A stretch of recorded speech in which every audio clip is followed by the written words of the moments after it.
श्री कृष्ण गोविंद रे मुरारे, हे नाथ नारायण वासुदेवा। श्री कृष्ण गोविंद रे मुरारे, हे नाथ नारायण वासुदेवा। हे नाथ नारायण वासुदेवा, हे नाथ नारायण वासुदेवा। हे नाथ नारायण वासुदेवा, हे नाथ नारायण वासुदेवा। श्री कृष्ण गोविंद हरे मुरारी, हे नाथ नारायण वासुदेवा। हरे राम राम राम हरे हरे, हरे कृष्ण कृष्ण कृष्ण हरे हरे, हरे राम राम राम हरे हरे, हरे कृष्ण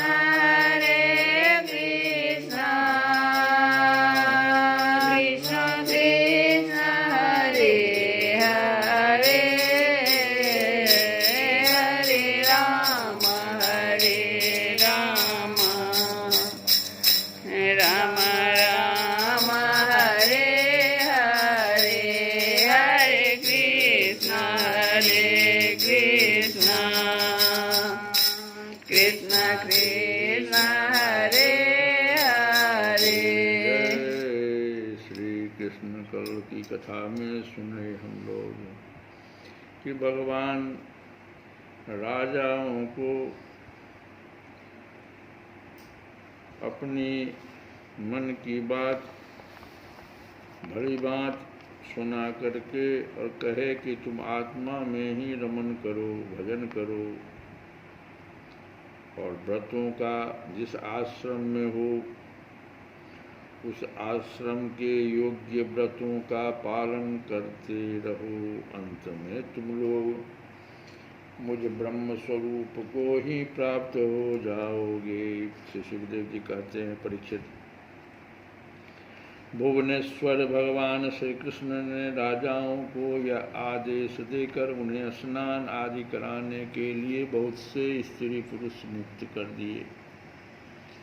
परीक्षित जरासंध के पुत्र सहदेव से उनको राजोचित वस्त्र, आभूषण, माला, चंदन आदि दिलवाकर उनका खूब सम्मान करवाया। जब वे स्नान करके वस्त्राभूषण से सुसज्जित हो चुके तब भगवान ने उन्हें उत्तम उत्तम पदार्थों का भोजन करवाया और पान आदि विविध प्रकार के राजोचित भोग दिलवाए। भगवान श्री कृष्ण ने इस प्रकार उन बंदी राजाओं को सम्मानित किया। अब वे समस्त क्लेशों से छुटकारा पाकर तथा कानों में झिलमिलाते हुए सुंदर सुंदर कुंडल पहनकर ऐसे शोभायमान हुए जैसे वर्षा ऋतु का अंत हो जाने पर तारे। फिर भगवान श्री कृष्ण ने उन्हें सुवर्ण और मणियों से भूषित एवं श्रेष्ठ घोड़ों से युक्त रथों पर चढ़ाया, मधुर वाणी से तृप्त किया और फिर उन्हें उनके देशों को भेज दिया। इस प्रकार उदार शिरोमणि भगवान श्री कृष्ण ने उन राजाओं को महान कष्ट से मुक्त किया। अब वे जगतपति भगवान श्री कृष्ण के रूप, गुण और लीलाओं का चिंतन करते हुए अपनी अपनी राजधानी को चले गए। वहाँ जाकर उन लोगों ने अपनी अपनी प्रजा से परम पुरुष भगवान श्री कृष्ण की अद्भुत कृपा और लीला का सुनाई और फिर बड़ी सावधानी से भगवान के आज्ञानुसार वे अपना जीवन व्यतीत करने लगे। परीक्षित, इस प्रकार भगवान श्री कृष्ण भीमसेन के द्वारा जरासंध का वध करवाकर भीमसेन और अर्जुन को के साथ जरासंध नंदन सहदेव से सम्मानित होकर इंद्रप्रस्थ के लिए चले। उन विजयी वीरों ने इंद्रप्रस्थ के पास पहुंचकर अपने अपने शंख बजाए, जिससे उनके इष्ट मित्रों को सुख और शत्रुओं को बड़ा दुख हुआ। इंद्रप्रस्थ निवासियों का मन उस शंख ध्वनि को सुनकर खिल उठा। उन्होंने समझ लिया कि जरासंध मर गया। अब राजा युधिष्ठिर का राजसूय यज्ञ करने का संकल्प एक प्रकार से पूरा हो गया। भीमसेन, अर्जुन और भगवान श्री कृष्ण ने राजा युधिष्ठिर की वंदना की और वह सब कृत्य कह सुनाया जो उन्हें जरासंध के वध के लिए करना पड़ा था। धर्मराज युधिष्ठिर भगवान श्री कृष्ण के इस परम अनुग्रह की बात सुनकर प्रेम से भर गए। उनके नेत्रों से आनंद के आंसुओं की बूंदें टपकने लगी और वे इनसे कुछ भी कह न सके। श्री सुखदेव जी कहते हैं, परीक्षित, धर्मराज युधिष्ठिर जरासंध का वध और सर्वशक्तिमान भगवान श्री कृष्ण की अद्भुत महिमा सुनकर बहुत प्रसन्न हुए और उनसे बोले।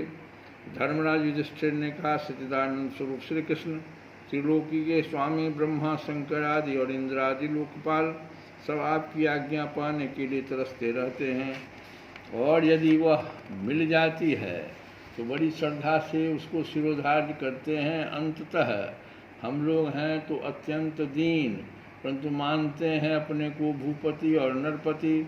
ऐसी स्थिति में हैं तो हम दंड के पात्र, परंतु आप हमारी आज्ञा स्वीकार करते हैं और उसका पालन करते हैं। सर्वशक्तिमान कमल नयन भगवान के लिए यह मनुष्य लीला का अभिनय मात्र है।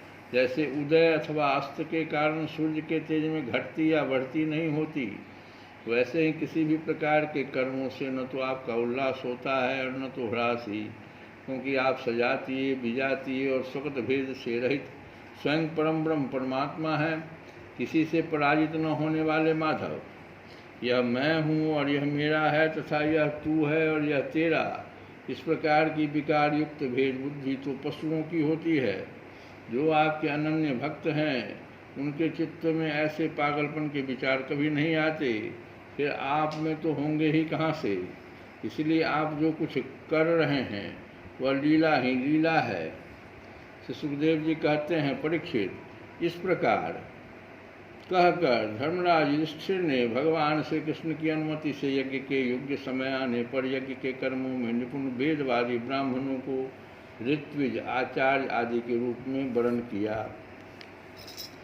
उनके नाम ये हैं: श्री कृष्ण द्वैपायन व्यासदेव, श्री कृष्ण द्वैपायन व्यासदेव, भरद्वाज, सुमंतु, गौतम, असित, वशिष्ठ, च्यवन, कण्व, मैत्रेय, कवश, त्रित, विश्वामित्र, वामदेव, सुमति, जैमिनी, क्रतु, पैल, पराशर, गर्ग, वैशंपायन, अथर्वा, वैशंपायन, अथर्वा और कश्यप, धौम्य, परशुराम, शुक्राचार्य, आसुरी, वीतिहोत्र, मधुच्छंदा, वीरसेन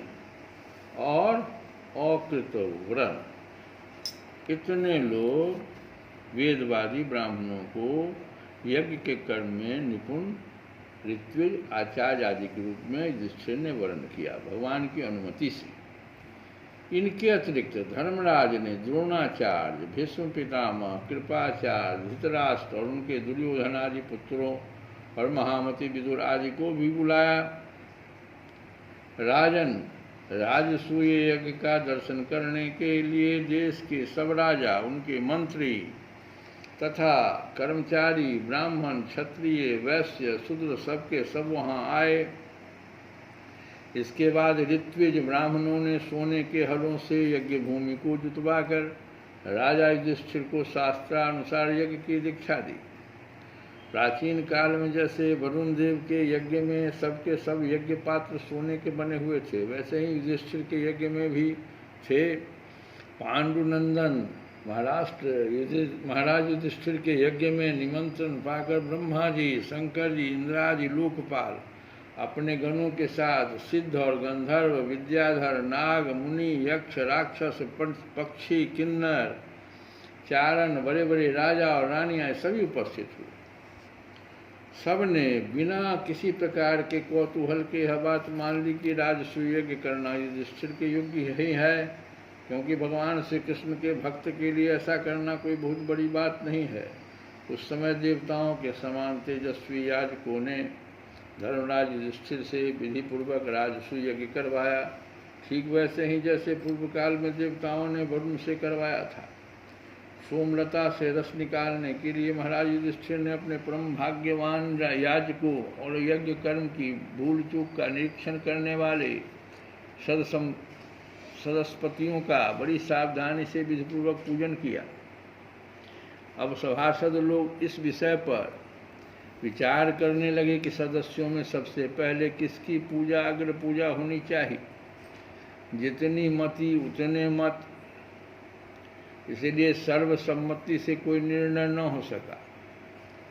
ऐसी स्थिति में सहदेव ने कहा, यदुवंश शिरोमणि भक्तवत्सल भगवान श्री कृष्ण ही सदस्यों में सर्वश्रेष्ठ और अग्र पूजा के पात्र हैं, क्योंकि यही समस्त देवताओं के रूप में है और देश काल धन आदि जितनी भी वस्तुएं हैं उन सब के रूप में भी ये ही हैं। यह सारा विश्व श्री कृष्ण का ही रूप है, समस्त यज्ञ भी श्री कृष्ण स्वरूप ही है। भगवान श्री कृष्ण ही अग्नि, आहुति और मंत्रों के रूप में हैं। ज्ञान मार्ग और कर्म मार्ग ये दोनों भी श्री कृष्ण की प्राप्ति के ही हेतु हैं। इसीलिए सभासदों में कहाँ तक वर्णन करूं। भगवान श्री कृष्ण का वह एक रस अद्वितीय ब्रह्म है, जिसमें सजातीय, विजातीय और स्वगत भेद नाम मात्र का भी नहीं है। यह संपूर्ण जगत उन्हीं का स्वरूप है। वे अपने आप में ही स्थित और जन्म, अस्तित्व, वृद्धि आदि 6 भाव विकारों से रहित हैं। वे अपने आत्मस्वरूप संकल्प से ही जगत की सृष्टि, पालन और संहार करते हैं। सारा जगत श्री कृष्ण के ही अनुग्रह से अनेकों प्रकार के कर्म का अनुष्ठान करता हुआ धर्म, अर्थ, काम और मोक्ष रूप पुरुषार्थों का संपादन करता है। इसलिए सबसे महान भगवान श्री कृष्ण की ही अग्र पूजा होनी चाहिए। श्री कृष्ण गोविंद हरे मुरारे, हे नाथ नारायण